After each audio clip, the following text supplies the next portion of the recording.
第1集，贺乙已经忘记，这里曾是他的家园。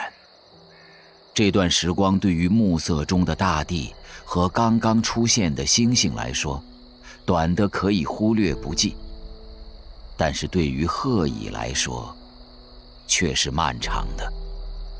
在那个已被忘却的日子里，他的世界颠覆了，泥土飞走，出现了一条又深又宽的峡谷，然后泥土又轰隆隆地飞回来，峡谷消失，在原来峡谷的尽头出现了一座黑色的孤峰。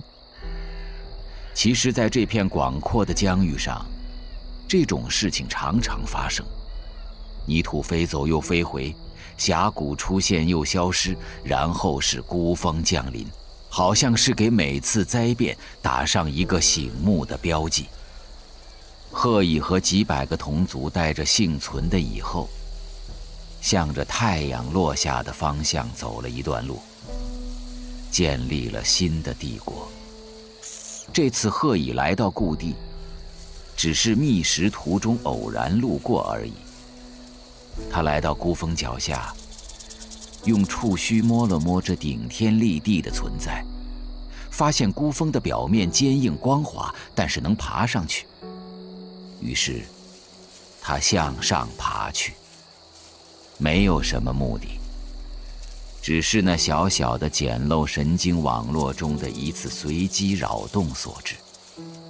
这扰动随处可见，在地面的每一株小草和草叶上的每一粒露珠中，在天空中的每一片云和云后的每一颗星辰上。扰动都是无目的的，但是巨量的无目的的扰动汇集在一起，目的就出现了。贺乙感到了地面的震动，从震动由弱变强的趋势来判断，他知道地面上的另一个巨大的存在正在向这里运动。他没有理会，继续向孤峰上攀爬。在孤峰底部和地面形成的直角空间里，有一面蛛网。贺乙知道那是什么，他小心地绕过了粘在悬崖上的蛛丝，从那个缩起所有的腿静等着蛛丝震动的蜘蛛旁经过。他们彼此都感觉到了对方的存在，但同过去的1亿年一样，双方没有任何交流。震动达到高峰之后就停止了，那个巨大的存在已经来到了孤峰前。贺乙看到这个存在比孤峰还要高许多，遮住了很大一部分天空。对于这类存在，贺乙并不陌生。贺乙知道它们是活的，常常出现在这片疆域。那些出现后很快就消失的峡谷和越来越多的耸现的孤峰，都与它们有着密切的关系。贺乙继续向上攀爬，他知道这类存在一般不会威胁到自己，当然也有例外。对于已经处于下方的那个蜘蛛，这种例外已经出现。那个存在明显发现了孤峰与地面之间的蛛网，用一个肢体上拿着的一束花的花柄拂去了蛛网。蜘蛛随着断开的蛛丝落到了草丛中，然后那个存在把花轻轻地放在了孤峰前。这时另一个震动出现了，很微弱，但也在增强中。贺乙知道另一个同类型的存在正在向孤峰移动。与此同时，在前方的峭壁上，他遇到了一道长长的沟槽。与峭壁的表面相比，沟槽的凹面粗糙一些，颜色也不同，呈灰白色。他沿着沟槽爬，粗糙的表面使攀登容易了许多。沟槽的两端都有短小的细槽，下端的细槽与主槽垂直，上端的细槽与主槽呈一个角度相交。当贺乙重新踏上峭壁光滑的黑色表面后，他对槽的整体形状有了一个印象，那是123的1。这时，孤峰前的活着的存在突然矮了一半，与孤峰的高度相当了。显然他是蹲下了。在露出的那片暗蓝色的天空中，星星已经开始稀疏的出现。他的眼睛看着孤峰的上端。鹤乙犹豫了一下，决定还是不要直接进入他的视线，于是转向沿着与地面平行的方向爬。很快，他遇到了另一道沟槽。他很留恋沟槽那粗糙的凹面，在上面爬行的感觉很好，同时槽面的颜色也让他想起了蚁后周围的蚁卵。他不惜向下走回头路，沿着槽爬了一趟。这道槽的形状要复杂一些，很弯曲，转了一个完整的圈，然后再向下延伸一段。这让他想起在对气味信息的搜寻后，终于找到回家的路的过程。他在自己的神经网络中建立起了这个沟槽的形状，789的9。这时，蹲在孤峰前的存在发出了声音。这串远超出鹤乙理解力的话是这样的：活着本身就很妙，如果连这道理都不懂，怎么去探索更深的东西呢？这个存在发出了穿过草丛的阵风那样的空气流动的声音，那是一声叹息。然后他站了起来。鹤乙继续沿着与地面平行的方向爬，进入了第3道沟槽。它是一个近似于直角的转弯，这是一个7字。鹤乙不喜欢这个形状，平时这种不平滑的突然的转向往往意味着危险和战斗。话声掩盖了震动，鹤乙这时才感觉到第2个活着的存在已经来到了孤峰前。第1个存在的站起，就是为了迎接第2个存在的到来。第2个存在比第1个要矮小瘦弱许多，有一头白发，白发在目空暗蓝的背景上很醒目。那团在微风中浮动的银色，似乎与空中越来越多的星星有某种联系。叶老师，您来了。你是小罗吧？我是罗辑，杨东的高中同学。您这是？啊，那天知道了这个地方很不错，坐车也方便，最近常来这儿散散步。叶老师，您要节哀啊。都过去了。孤峰上的鹤乙本来想转向向上攀登，但发现前面还有一道沟槽，同在7之前爬过的那个他喜欢的形状9一模一样。他就再横行过去，爬了一遍这个9。他觉得这个形状比7和1好，好在哪里当然说不清。这是美感的原始单细胞态。刚才爬过9时的那种模糊的愉悦感再次加强了，这是幸福的原始单细胞态。但这2种精神的单细胞没有进化的机会，现在同1亿年前一样，也同1亿年后一样。小罗啊，东东常提起你，他说你是搞天文学的。以前是，现在我在大学里教社会学，就在您那所学校。不过我去时，你已经退休了。社会学跨度这么大。是，杨东总说我这人心很散。怪不得他说你很聪明的。小聪明而已，和您女儿不在一个层次。只是感觉天文专业是铁板一块，在哪儿钻个眼都不容易，而社会学之类的是木板，总能找些薄的地方钻透的，比较好混吧。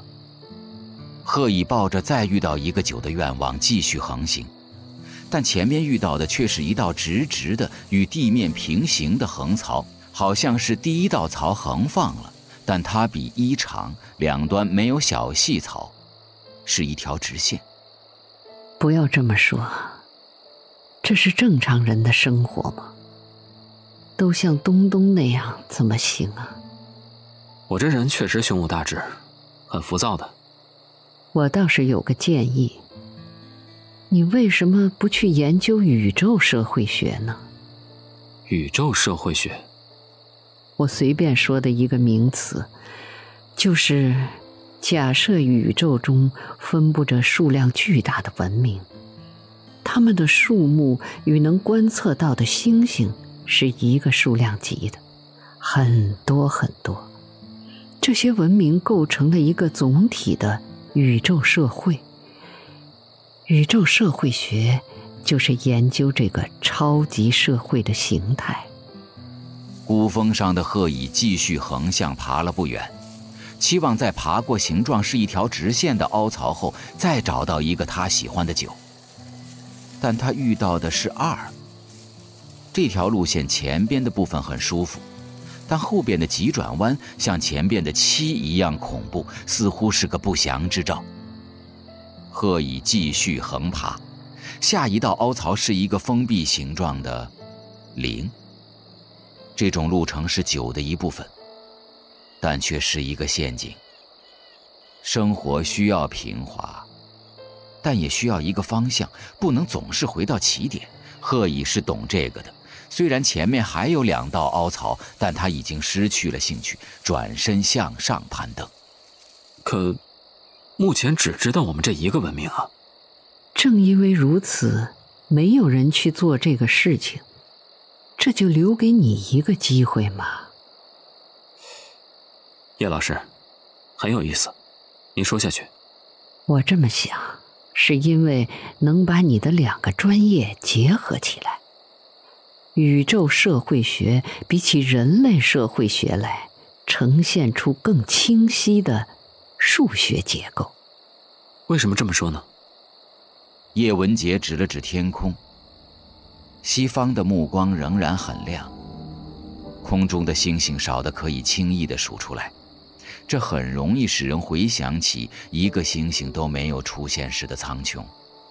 那蓝色的虚空透出一片广阔的茫然，仿佛是大理石雕像那没有瞳仁的眼睑。现在，尽管星星很稀少，这巨大的空眼却有了瞳仁，于是空谷有了内容，宇宙有了视觉。但是与空间相比，星星都是那么微小，只是一个若隐若现的银色小点，似乎暗示了宇宙雕刻者的某种不安。他克服不了给宇宙点上瞳仁的欲望，但是对于宇宙之眼赋予视觉，又怀着某种巨大的恐惧。最后，空间的巨大和星星的微小，就是这种欲望和恐惧平衡的结果，昭示着某种超越一切的谨慎。你看，星星都是一个个的点，宇宙中各个文明社会的复杂结构，其中的混沌和随机的因素，都会被这样巨大的距离滤去了。那些文明在我们看来就是一个个拥有参数的点，这在数学上就比较容易处理了。但叶老师，您说的宇宙社会学没有任何可供研究的实际资料，也不太可能进行调查和实验。所以你最后的成果就是纯理论的，就像欧式几何一样，先设定几条简单的不证自明的公理，再在这些公理的基础上推导出整个理论体系。叶老师，这真是太有意思了。可是宇宙社会学的公理是什么呢？第一，生存是文明的第一需要。第二，文明不断增长和扩张，但宇宙中的物质总量保持不变。鹤蚁向上爬了不远，才知道上方也有凹槽，而且是一堆凹槽的组合，结构像迷宫一般的复杂。鹤蚁对形状是敏感的，它自信能够搞清楚这个形状，但为此要把前面爬过的那些形状都忘掉，因为它那小小的神经网络储存量是有限的。它忘掉久的时候，并没有感到遗憾，不断的忘却是他生活的一部分。必须终身记住的东西并不多，那些东西都已经被基因刻在被称作本能的那部分存储区域了。清空记忆之后，鹤蚁进入迷宫。经过一阵曲折的爬行，他在自己简陋的意识中把这个形状建立起来了。这是一个墓碑的墓字。再向上又是一个凹槽的组合，但比之前一个简单多了。不过为了探索它，鹤蚁仍然不得不清空记忆，忘掉了木字。他首先爬进了一道线条优美的槽，这个形态让他想起了不久前发现的一只刚死的蝈蝈的肚子。他很快搞清了这个结构，知乎者也的知。在以后向上的攀登路程中，又遇到两个凹槽的组合，前一个中包含两个水滴状的坑和一个蝈蝈肚子的洞，最上面的一个分成两部分，组合起来是羊。这是鹤蚁最后记住的一个形状，也是这段攀登旅程中唯一记住的一个。前面爬过的那些有趣的形状都忘掉了。罗辑有些吃惊地说道：“叶老师，从社会学角度看，这两条公理都是足够坚实的。您这么快就说出来，好像胸有成竹似的。”我已经想了大半辈子，但确实是第一次同人谈起这个。我真的不知道为什么要谈。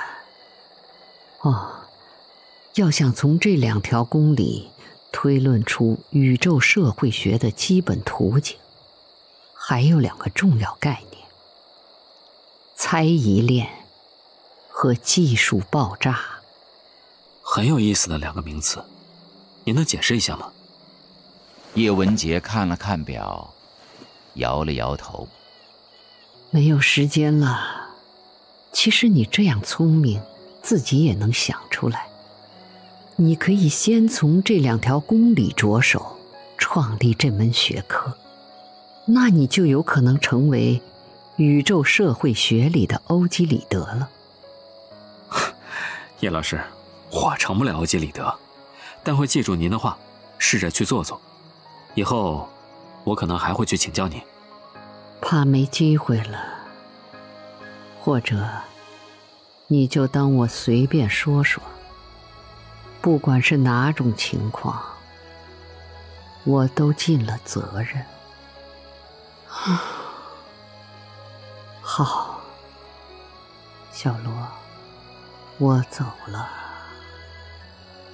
叶老师，您保重。叶文洁在暮色中离去，走向他那最后的聚会。